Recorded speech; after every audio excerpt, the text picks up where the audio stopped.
தமிழ்நாட்டில் ஆங்காங்கே மழை பெய்து வருவதால் ஜனவரி 15 வடகிழக்கு பருவமழை விலக வாய்ப்பு உள்ளதாக வானிலை ஆய்வு மையம் தெரிவித்திருக்கிறது. தற்போதைய செய்தியாக பார்த்துக் கொண்டிருக்கிறோம்.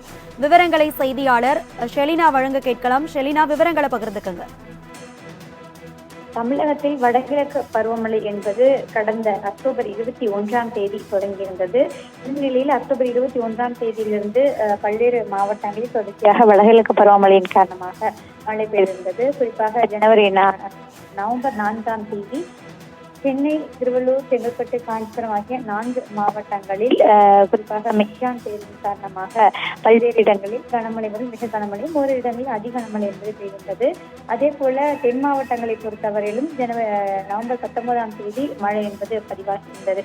இந்த நிலையில் தற்பொழுது வடகிழக்கு பருவமழை ஜனவரி 15ஆம் தேதி வாக்கில் விலகுவதற்கான வாய்ப்பு இருப்பதாக சென்னை வானிலை ஆய்வு மையம் தெரிவித்திருக்கிறது. தென்னிந்திய பகுதிகளில் இருந்து அக்டோபர் 21ஆம் தேதி வடகிழக்கு பருவமழை என்பது தொடங்கியிருந்தது.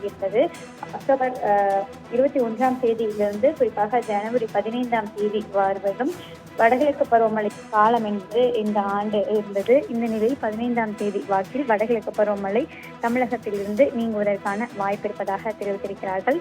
அதற்கு பிறகாக வறண்ட வானிலை நிலவக்கூடும் என்று சென்னை வானிலை ஆய்வு மையம் தெரிவித்திருக்கிறது.